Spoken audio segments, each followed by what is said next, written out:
तव कथामृतं तप्तजीवनं कविभिरीडितं कल्मषापहं श्रवणमङ्गलं श्रीमदाततं भुवि गृह्णन्ति ये भूरिदा जनाः। श्रीरामकृष्ण वचनामृत आणि श्रीमद भगवद्गीता एक चिंतन या विषयावर आपण चिंतन करीत आहोत, विचार करीत आहोत। आजचं हे 17वं प्रवचन।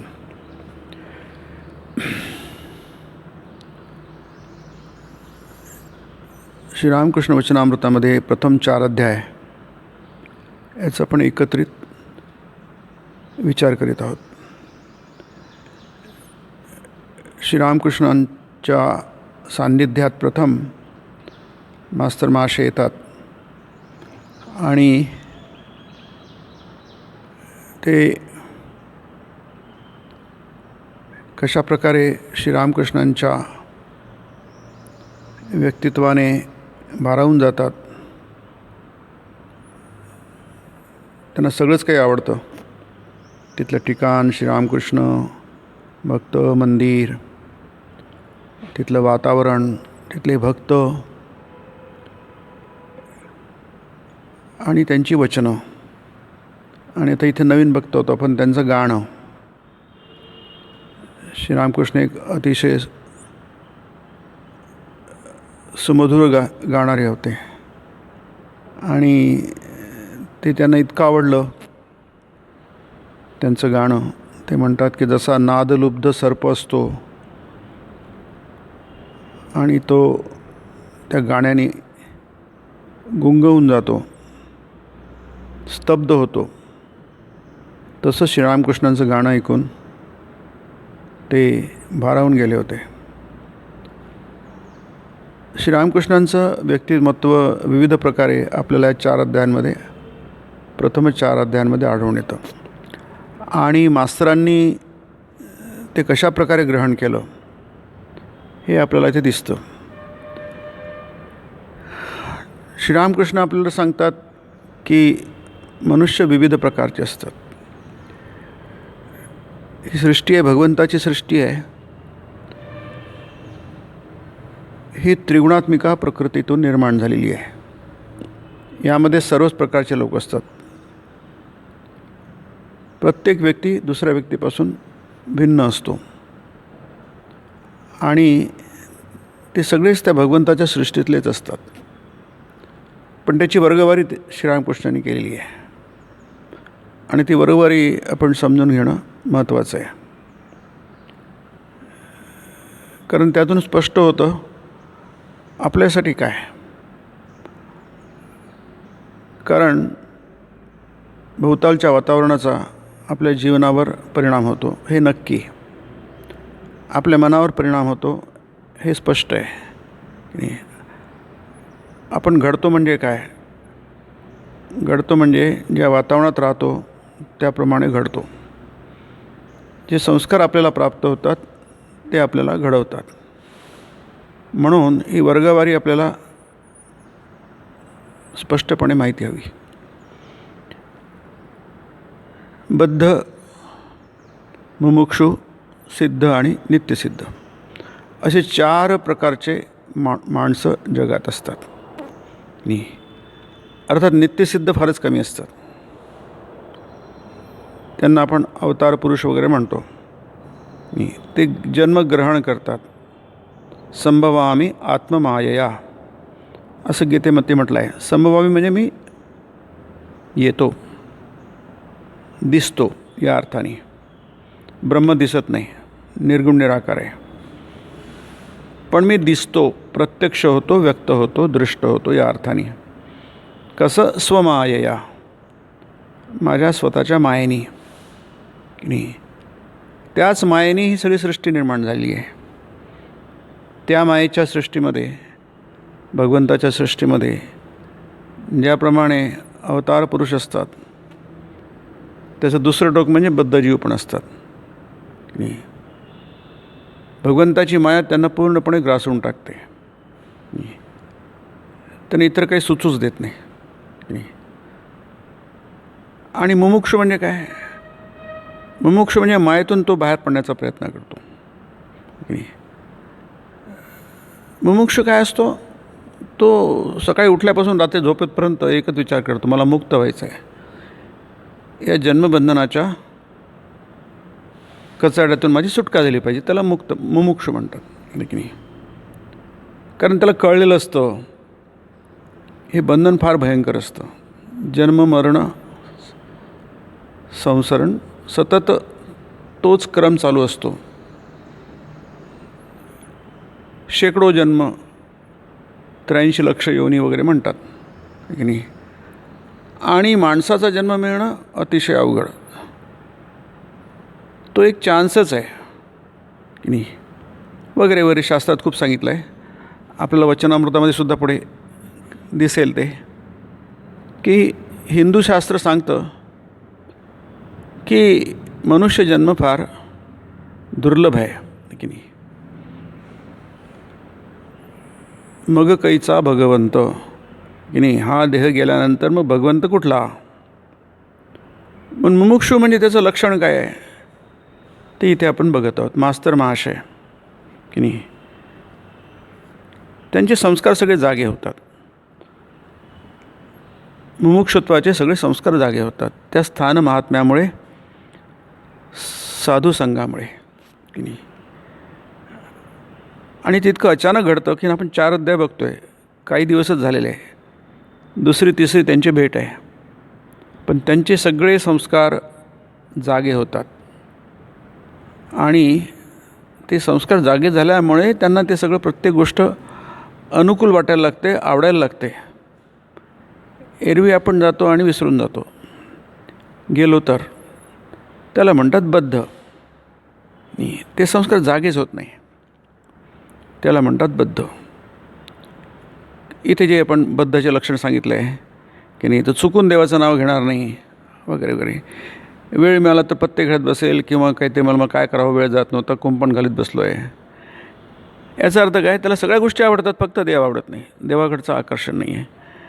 जसा मुमुक्षु असतो तो सतत विचार करतो की आपण मुक्त कसं व्हायचं, हे जे बंधन कसं तोडायचं, मोहातून कसं सुटका करून घ्यायची. हा मोह फार वाईट आहे.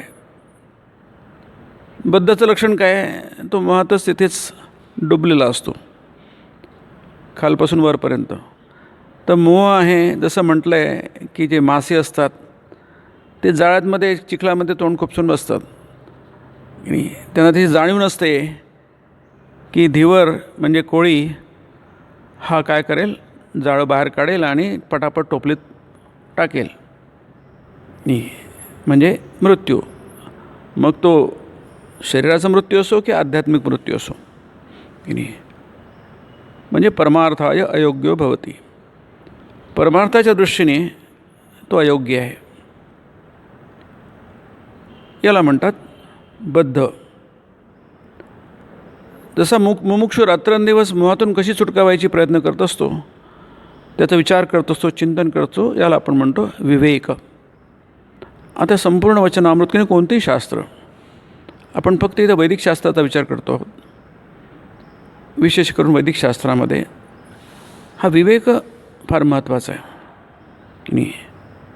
साधन चतुष्टयामध्ये पहिलं साधन आहे विवेकच आहे. विवेक म्हणजे काय? निवडणं. तांदूळ आहे, तांदूळामध्ये खडे आहेत. तांदूळ आपल्या कामाचे, खडे आपल्या कामाचे नाही. आपण काय करतो?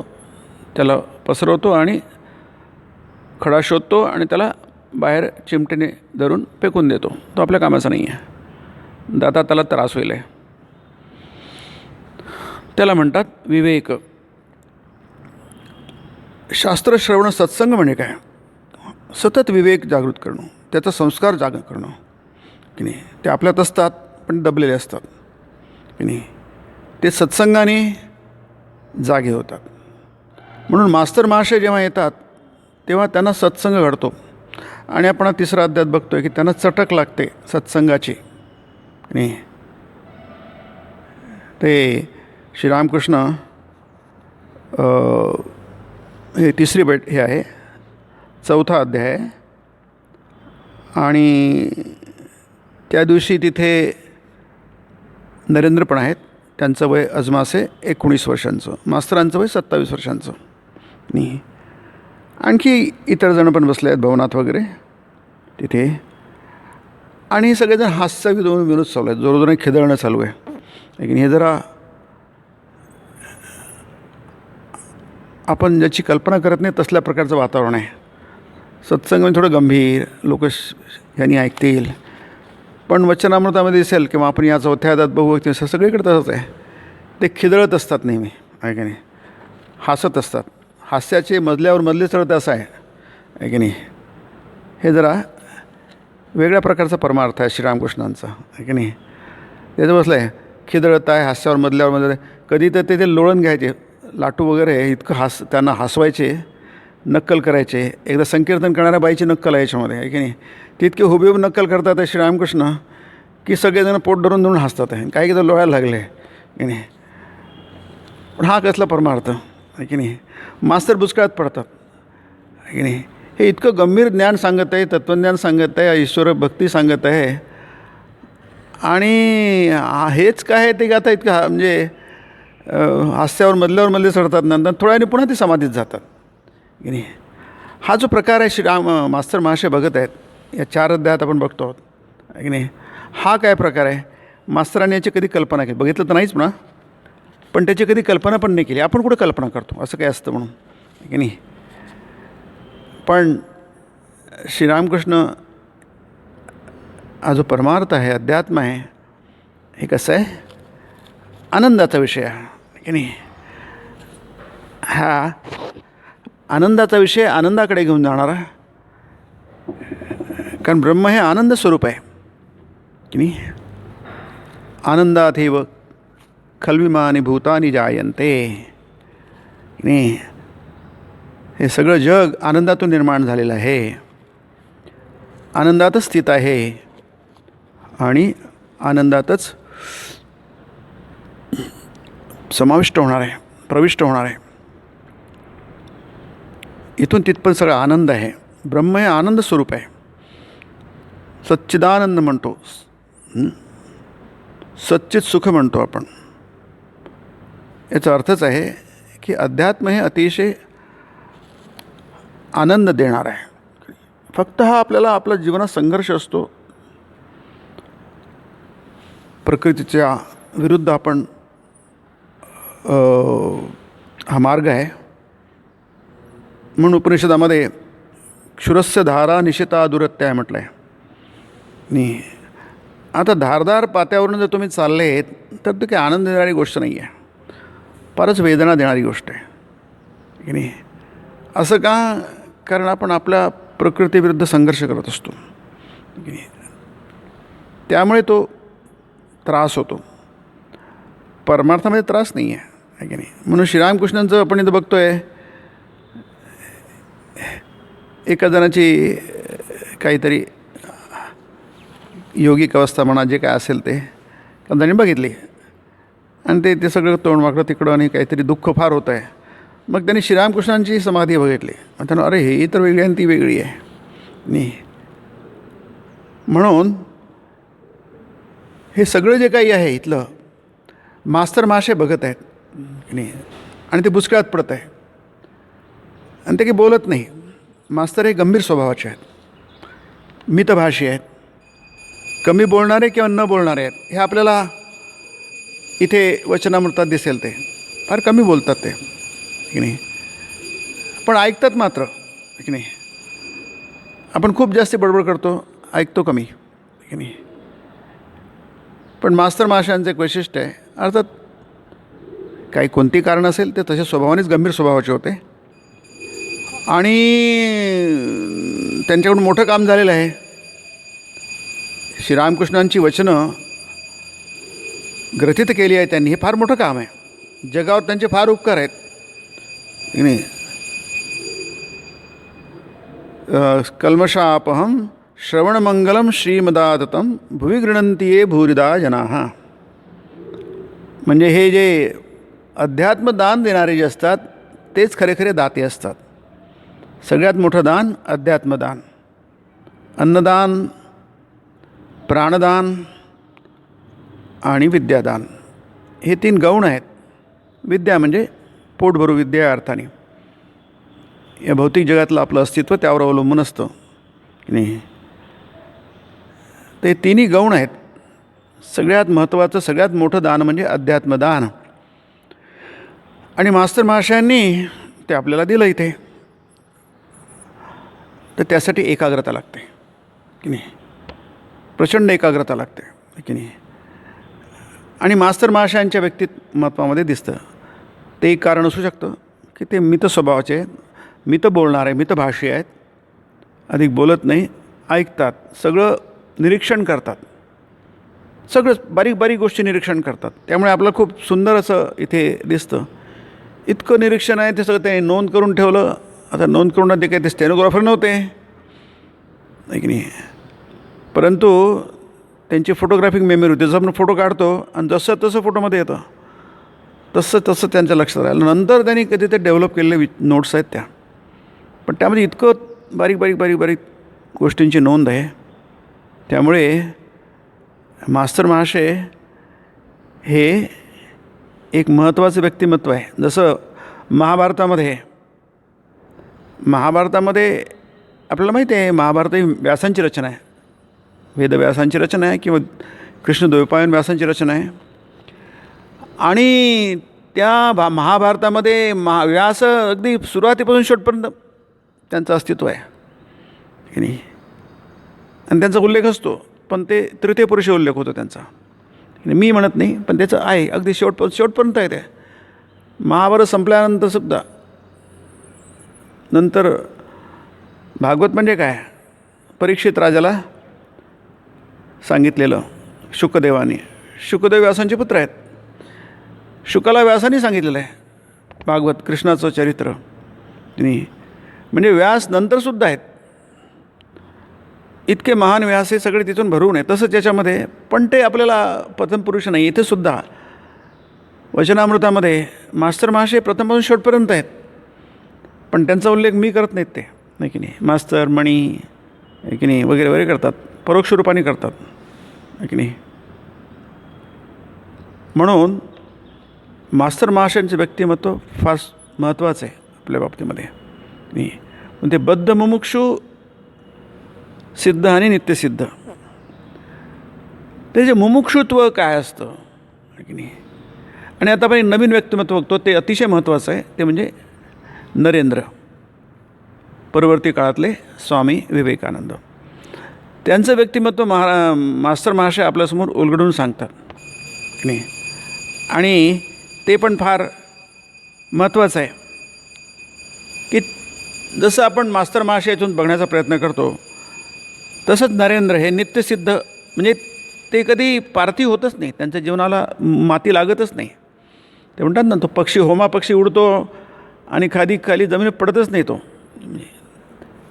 पार्थिव लौकिक साधारण काहीच नसतं त्यांच्या जीवनामध्ये. अवतार पुरुष स्वतःबरोबर घेऊन येतात, की नाही. म्हणून ते म्हणतात, अरे तू आणि मी काय वेगळा आहे. श्रीरामकृष्ण नरेंद्राला सतत म्हणतात, तू आणि मी वेगळा नाही, एकच आहोत. विशेष करून जेव्हा स्वामीजी किंवा नरेंद्रनाथ साकार गोष्टींवर विश्वास ठेवत नव्हते, मूर्तीवर विश्वास ठेवत नव्हते, मंदिरावर विश्वास ठेवत नव्हते. घरी फार मोठ्या अडचणी आल्यात, वडील वारलेत वगैरे. मग त्यांनी प्रार्थना केली. 3दा गेले मंदिरामध्ये, त्यांना देवीचं दर्शन झालं की नाही. आई मला त्याग दे, वैराग्य दे, विवेक दे वगैरे. त्यांनी काही भौतिक गोष्ट काही मागितली नाही आहे. नाही कोणतीच भौतिक गोष्ट इतकी असूनसुद्धा 3दा तर त्यांना लक्षातच नाही राहिलं काय मागायचं की नाही. अडचण सांगायची आणि ते दूर कर सांगायचं, ते आपल्याला जमतं. नरेंद्रला काही जमलं नाही ते, आहे की नाही. आणि 3ही वेळा त्यांना, मग 3ऱ्या वेळी मला ते लक्षात ठेवा, आता शेवटची वेळ आहे. मग त्यांनी लक्षात ठेवलं, पण मागितलं काय, पुन्हा काही भौतिक गोष्ट मागितली. माझी अडचण दूर करून ते पुन्हा म्हणू शकले नाहीत ते, आहे की नाही. त्यांनी तेच मागितलं, विवेक, वैराग्य वगैरे. ते परत आल्यानंतर ते रात्रीचं वर्णन फार सुंदर लीला प्रसंगामध्ये आहे की श्रीरामकृष्ण इतके खुश झाले, इतके प्रसन्न झाले की ते जे खोलीमध्ये जे बसले आहेत त्यांना झोपूच दिलं. त्यांनी सतत उठता सांगता, नरेंद्राने आईला मानलं, नरेंद्राला आईला मानलं, म्हणजे साकार रूप मानलं. हे फार मोठं क्रांती आहे म्हणजे फार मोठं अचिव्हमेंट आहे श्रीरामकृष्णांच्या दृष्टीने, आहे की नाही, की हा पूर्णपणे निर्गुण निराकार आहे, हा सगुण साकाराला मानतो आहे की नाही, हा हिंदू धर्म आता कंप्लीट मानतो आहे, अर्धवट नाही, आहे की नाही. आणि त्यावेळीचा एक सुंदर प्रसंग आहे की अरे तू आणि काय मी वेगळा आहे की नाही, असं त्यांचं वचन आहे. जो तू तोच मी, काही फरक नाही, हे नित्यसिद्ध गोतले आहे. सप्तर्षीमधनं श्रीरामकृष्णांनी त्यांना आणलं पृथ्वीवर की नाही, वगैरे वगैरे ह्या सगळ्या गोष्टी गूढ प्रांतातल्या आहे. ते आपण किती समजू शकू शंका आहे, पण जे काही आपल्याला समजतं याच्यावरून समजतं की ते लौकिक व्यक्तिमत्व नाही आहे, साधारण व्यक्तिमत्व नाही आहे, पार्थिव व्यक्ती, त्यांचं काही दर्जाच वेगळा आहे. आणि तो आपल्याला हळूहळू वचनामृतामध्ये उलगडत जाईल आहे. तर श्रीरामकृष्ण हे इथले प्रमुख मास्तर महाशय की नाही, आणि विवेकानंद प्रथम 4 अध्यायामध्ये आपण ते बघत आहोत. काही काही गोष्टी खूप वेगळ्या प्रकारच्या. आपल्याला माहिती आहे की श्रीरामकृष्ण थोडंफार बंगाली शिकले होते आणि लिहिणं अगदीच जुजबी त्यांना म्हणता येईल असं असल्या प्रकारचं होतं त्यांचं. पण त्याचा अर्थ ते इंटरेस्टमध्ये होतं, जिज्ञासा होती. ते म्हटलं आहे, श्रीरामकृष्ण म्हणतात की इंग्रजीत तर्कावर एखादं पुस्तक आहे काय. मास्तरांना म्हणतात, काय हो इंग्रजीत तर्कावर एखादं पुस्तक आहे काय. आता तर्क हे जे आहे षड्दर्शनामधलं आहे. मास्तर महाशय म्हणतात हो आहे, त्याला इंग्रजीमध्ये न्यायशास्त्र म्हणतात. आता न्यायशास्त्र हे षड्दर्शनामधलं एक आहे की नाही. सांख्य, योग, वैशेषिक, न्याय आणि पूर्वमीमांसा आणि उत्तरमीमांसा हे वैदिक षड्दर्शन आहे. वेदांमधून निघालेले 6 दर्शन आहेत, त्याच्यामध्ये लॉजिक आहे, त्याला न्यायशास्त्र म्हणतात. संस्कृतमध्ये किंवा वेदांमध्ये त्याला न्यायशास्त्र म्हणतात. आता श्रीरामकृष्ण त्याच्यासुद्धा इंटरेस्ट आहे की नाही. इंग्रजीत ते पण इंग्रजीतलं न्यायशास्त्र आहे की नाही. श्रीरामकृष्णांना काही काही इंग्रजी शब्द 10-12 शब्द इंग्रजी माहीत होते आहे की नाही, आणि ते आहे ते वापर करायचे. म्हणजे काही त्यांचं काही ही म्लेच्छ भाषा आहे त्यांच्या दृष्टीने, याचा उपयोग नाही, तोंड कशाला विटाळायचं आहे की नाही, असला प्रकार वगैरे काही नव्हता आहे की नाही. त्यांच्या दृष्टीने सगळंच ब्रह्म होतं की नाही. आणि मग मास्तर महाशयाने आता विचारल्यानंतर काय करणार. आता श्रीरामकृष्णांना इंग्रजी न्यायशास्त्र कसं समजावून सांगणार आहे की नाही. त्याला काहीतरी थोडी तयारी पाहिजे ना. मग त्यांनी थोडंफार सांगितलं, कावळा काळा असतो, इथे काळा असतो कावळा, तिथे सगळीकडे त्या कावळे काळे असतात. म्हणून एक सिद्धांत निर्माण झाला की कावळे काळे असतात.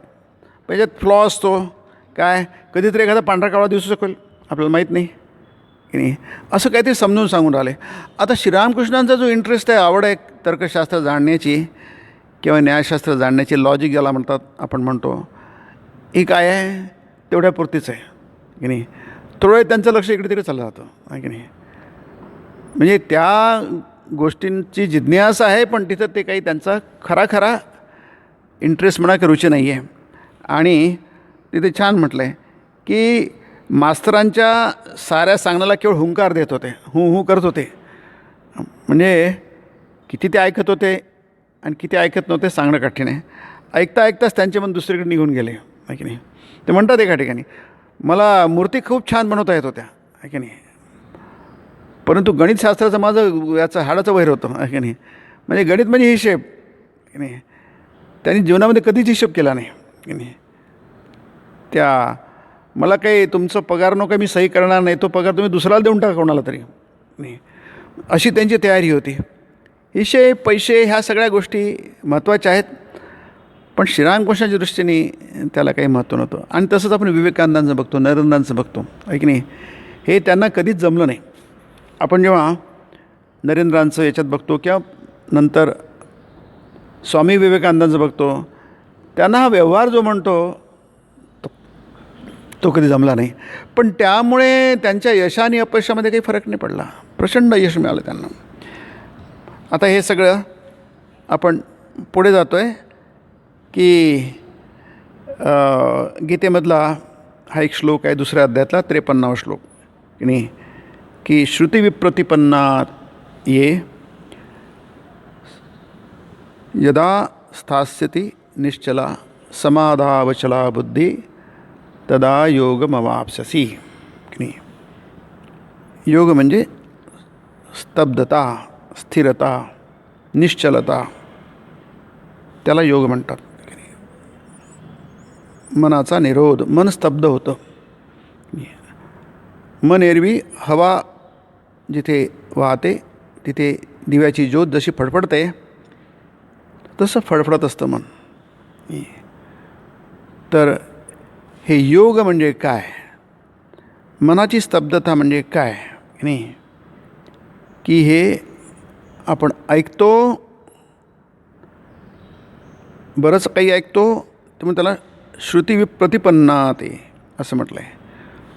खूप ऐकतो त्यांनी मन चंचल होतं,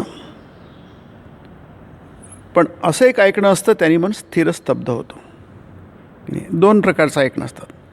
यदा स्थास्यती निश्चला, निश्चला स्थास्यती, यदा यस्मिन काले, ज्यावेळी मन हे निश्चल होतं त्याला ऐकणं म्हणतं.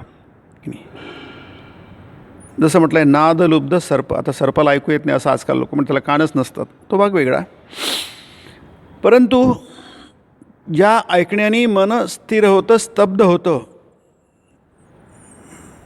म्हणजे विवेक घडतो, मन स्वीकारायला लागतं. आपल्याकडे 4 शरीर असतात. हे स्थूल शरीर आहे बाहेरचं, आतमध्ये सूक्ष्म शरीर असतं. त्या सूक्ष्म शरीराला निर्माण करणारं कारण शरीर असतं आणि त्या कारण शरीराला निर्माण करणारं महाकारण शरीर असतं, की नाही. जेव्हा ऐकणं फक्त शरीरापर्यंत असतं, म्हणजे कानापर्यंत असतं, इंद्रियांपर्यंत असतं, त्यांनी काही विषय काही घडत नाही.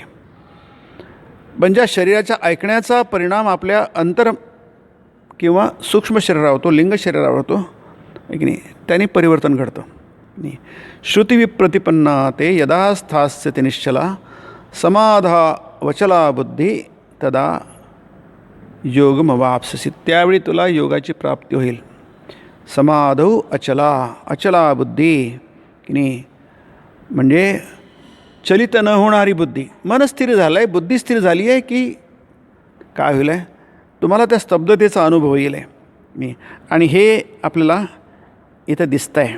मी थोडे भटकून आले, बैठक संपली, परत आले, त्यावेळी त्यांनी जे दृश्य बघितलं मास्तर महाशयांनी, ते त्यांनी पहिल्यांदाच बघितलं आहे, की नाही, यापूर्वी कधीच बघितलं नाही, की नाही.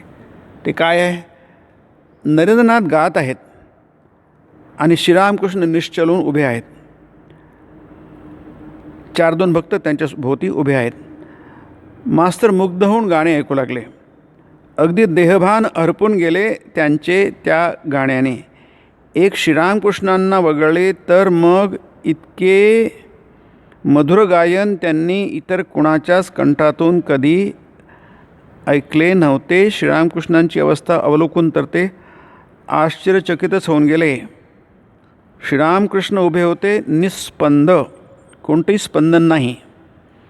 डोळ्यांच्या पापण्यासुद्धा लवत नव्हत्या. श्वासोच्छवास चालला आहे की नाही इतका हळू मास्तरांना हा काय प्रकार आहे माहीतच नाही. मास्तरांनी जवळच्या मंडळींपैकी एकाला विचारल्यावरून त्याने सांगितले की याचेच नाव समाधी. मास्तरांनी असले यापूर्वी न कधी पाहिले होते न ऐकले होते. स्तंभित होऊन ते मनासीच विचार करू लागले. फार सुंदर. परमेश्वराच्या चिंतनानं माणूस इतका बाह्य संज्ञाशून्य होऊ शकतो. कुणास ठाऊक किती विश्वास किती भक्ती असायला हवी असं व्हायला नाही. म्हणजे त्यांनी बघितलं ही जी स्तब्धता आहे ही विश्वासाने भक्तीने निर्माण झालेली आहे. पहिल्यांदाच त्यांनी बघितलं, पण त्यांचं निरीक्षण ऑब्झर्वेशन काय सुंदर आहे बघा, की नाही. विविध प्रकारचं ऑब्झर्वेशन होऊ शकतं, पण मास्तर महाशयांचं ऑब्झर्वेशन अफलातून आहे, फारच सुंदर आहे. आपण आपल्याला दिसेल वचनामृतामध्ये ठिकठिकाणी दिसेल आहे. त्यांचं जे निरीक्षण आहे अगदी वेगळं आहे, वैशिष्ट्यपूर्ण आहे, की नाही. आणि तेच आपल्यासाठी उपयोगी आहे, की नाही.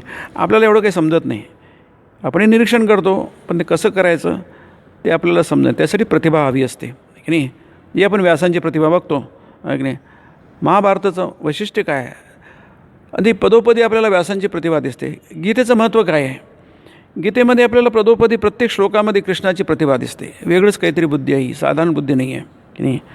म्हणून त्यांनाकडलं किती विश्वास हवा, किती भक्ती हवी की माणूस हा स्तब्ध होऊन जातो की नाही.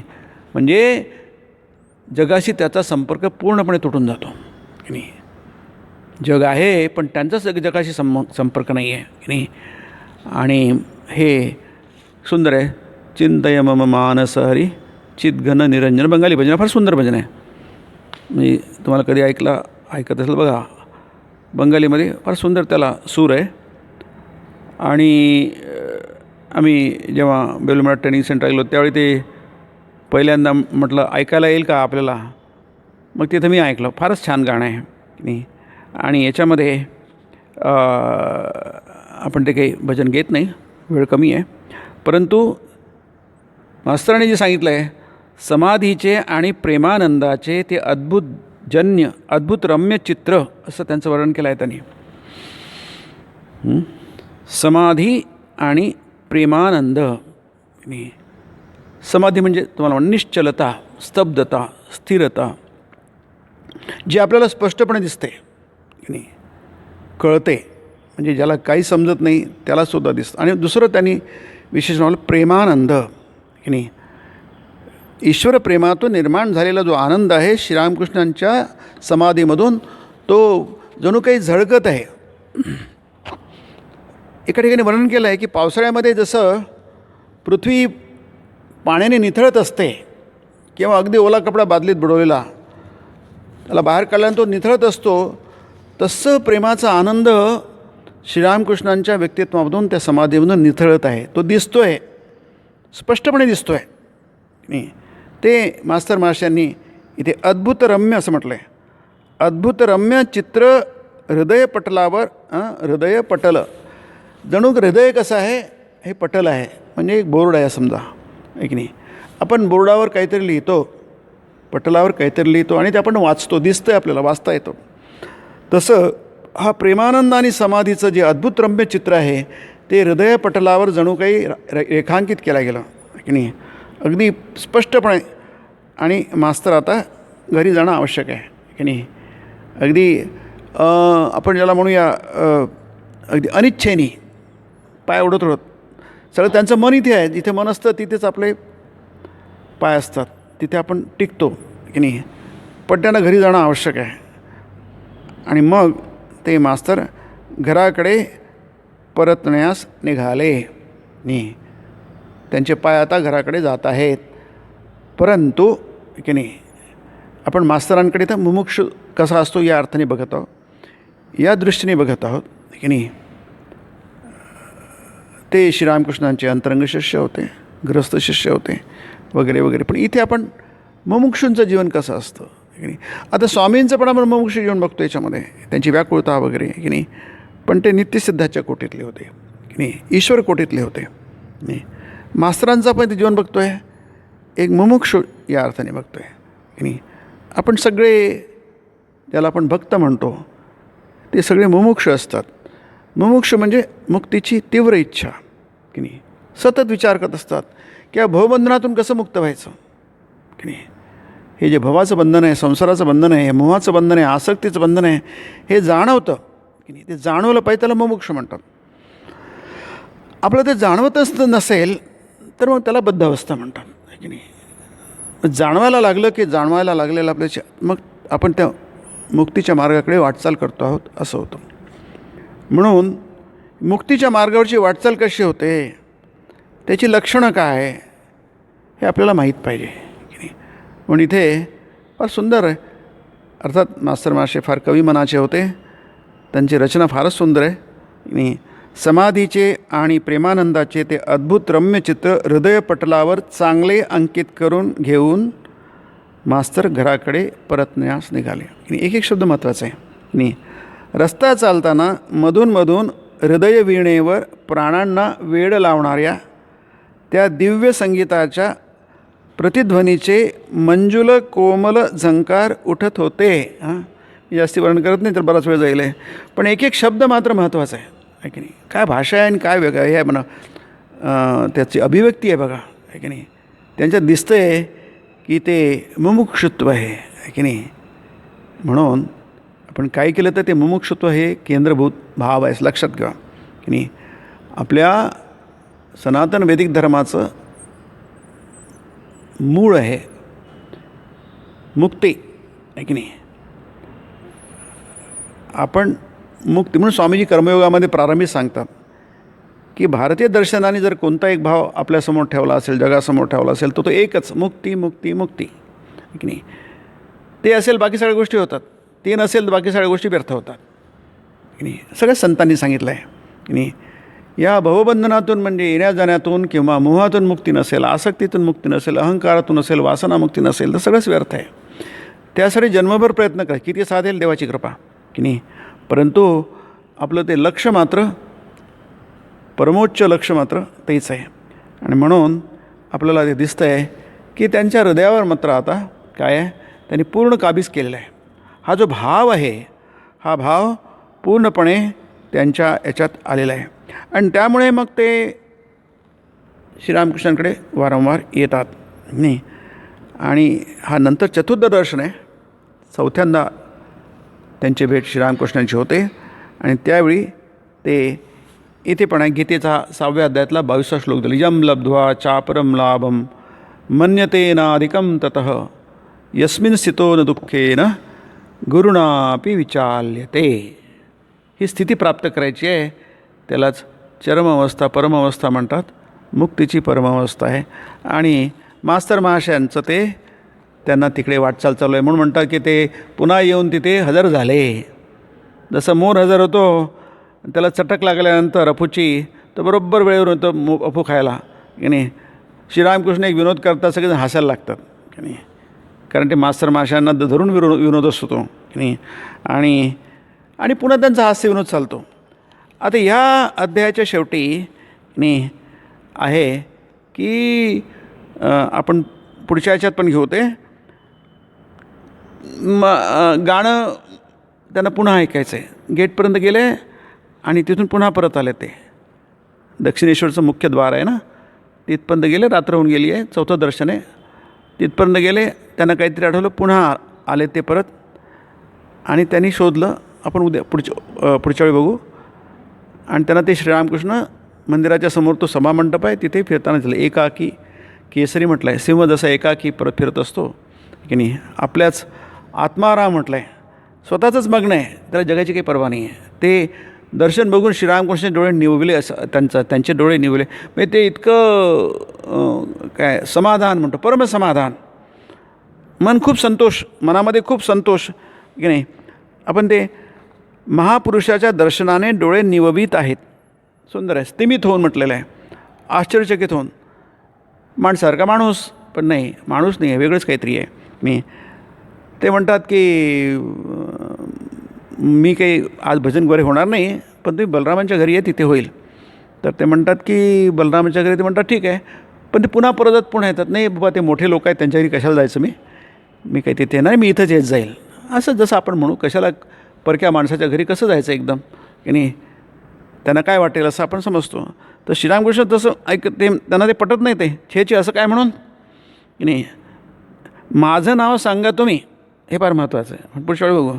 माझं नाव सांगा तुम्ही, सांगा मला त्यांच्याकडे जायचं आहे म्हणून, की नाही. म्हणजे कोणीही तुम्हाला माझ्याजवळ घेऊन येईल.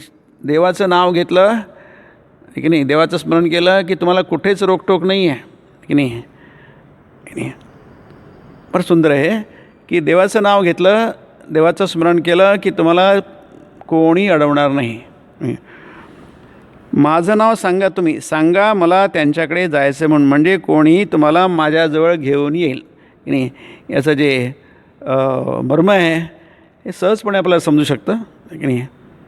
की देवाचं नाव घेतलं, योगक्षेमं वहाम्यहम अनन्याश्चिंतयन्तो माम ये जना पर्युपासते तेषां नित्याभियुक्तानाम. अनन्याश्चिंत आणि नित्य अभियुक्त झालं की बाकी सगळं काही देव करतो आहे, की नाही. हा चतुर्थ अध्यायातला शेवट आहे, की नाही. हे चारही अध्याय आपण एकत्रितपणे बघण्याचा प्रयत्न करतो आहोत. पुढच्या चिंतनामध्ये हाच विषय आपण समोर घेऊया. ओम निरंजनं नित्यमनंतरूपं भक्तानुकंपाधृतविग्रहं वै ईशावतारं परमेशमीड्यं तं रामकृष्णं शिरसा नमामि.